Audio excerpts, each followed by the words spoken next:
Merry Christmas. Oh, Merry Christmas indeed. Pleasure right now talking with Ann Russell, who is the first vice president of the Lotos Club Foundation. But I knew her when she was president of the club, and we've had many a lunch together. You know, you always made everybody that you invited to lunch feel so comfortable. And I thank you for that. Roland, a lot of that had to do with your being there because you know how to make people feel supremely comfortable. And you added to every single lunch we had. Well, I thoroughly enjoyed it, and I'm delighted that you moved from the first chair as president to the to the first vice president of the foundation. To you, what is the Lotos Foundation? The Lotos Foundation is, I think, the most important expression of what the Lotos Club loves and stands for, in that we are able to encapsulate our love of the arts and our hope that we are in some way capable of continuing and sharing that love of the arts with other New Yorkers and making sure, too, that New York remains the cultural center that it has been. Is one of the toughest things about any charitable, any 501c3, is getting funding to do the good work. You know, it's a very circular kind of process.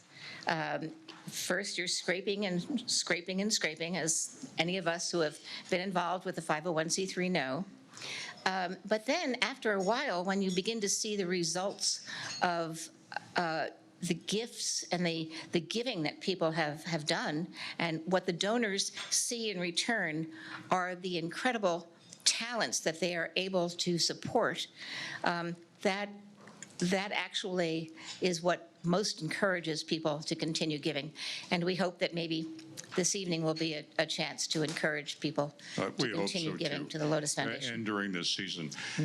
You have a special guest from here at the Lotos Club who was a recipient of one of the prizes from the Lotos Foundation. I certainly do. His name is William Remmers. He was a 2018 recipient of a Lotos Prize in the Arts for conducting. And William is a young man of many, many talents. He's a talent in singing. He acts, he produces, he directs, he conducts. So he's just basically a man for all seasons. And we at Lotos have had the privilege of twice now seeing William in action as he takes his talents, and particularly his love for Gilbert and Sullivan and his deep background in Gilbert and Sullivan. Oh, I love Gilbert and Sullivan. That's great. Through his Utopia opera, and he has brought it to Lotos Foundation. He has brought it to the club twice, and we have had two of the most memorable evenings. And so we are very proud of the fact that we can give a prize to somebody like William. And I'd love, William, would you just give a little bit of background in terms of how did you start with Gilbert and Sullivan? I know it's not all you do. Sure.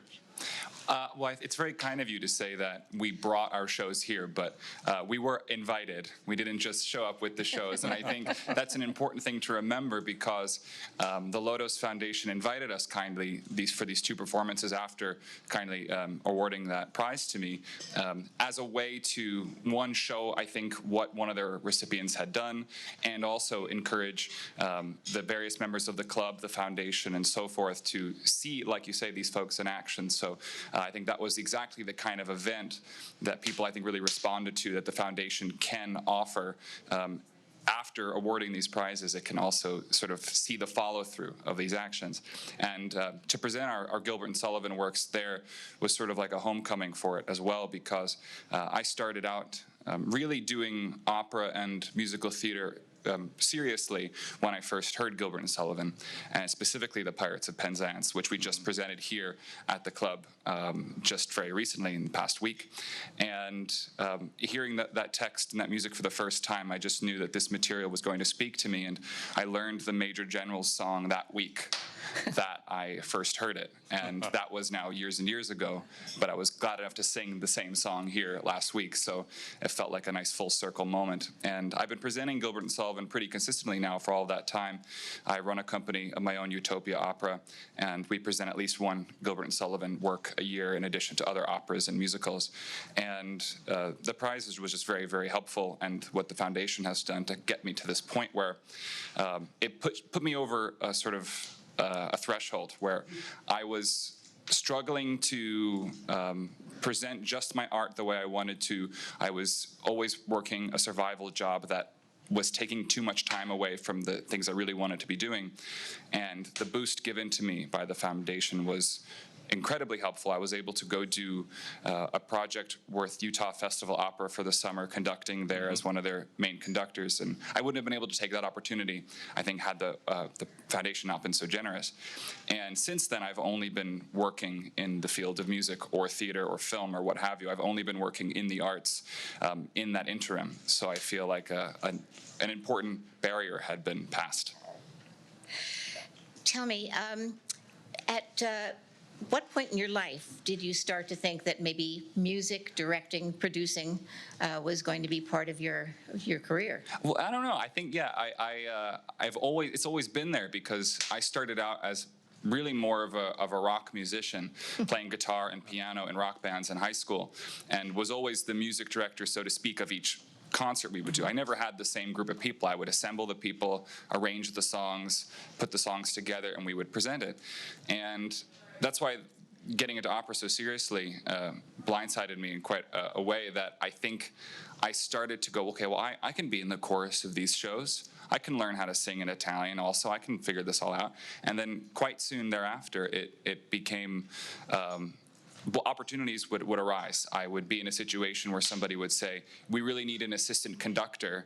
We can't pay anything, but it's going to be the next 10 rehearsals. Can you do it? And I said, I could fake my way, and I could figure it out. And I think that I never had one moment. I think suddenly at some point I said, well, I should put on my own show. And then it wasn't until I had done 3 or 4 of them that I realized I was producing shows. It's always been incredibly interesting to me that you were able to produce shows with people who were doing it gratis. What about you was able to convince them that they should work with you? Well, interestingly, I think a lot of what I was doing when I first got to New York was in that category. There's an incredibly high amount of very high quality opera companies in New York City who are ostensibly of an amateur model, but because of the overwhelming wealth of singers and talent in the city, can offer professional level talent. And there's so many of those groups that I ended up working with most of them in that time period. So it's really all I knew. I didn't understand how to budget for anything else. And the first few shows I did, I asked people who not only I really respected as artists, but who were close friends. And even to this day, I think there's always a contingent of friendship and new people with every show I like to cast, to make sure that we're always including new groups. But I think that for me, I've always had this sort of community theater heart, that even as our company has developed slowly into being semi-professional, I think that no one in the room is doing it for the money. Everybody is doing it because they really love to be in this room with these people and make this art together. That shows. That really shows. Indeed. And I thank you, Anne, for bringing William here tonight to talk about the foundation in this special broadcast of Christmas at the Lotos Club Foundation, around the fireplace. Around the fireplace. It's wonderful. William, And to thank you and William, yours. for being here. Thanks for having me. Wonderful Christmas. Thank you, Roland. And now to more music. We'll be right back. Thank you.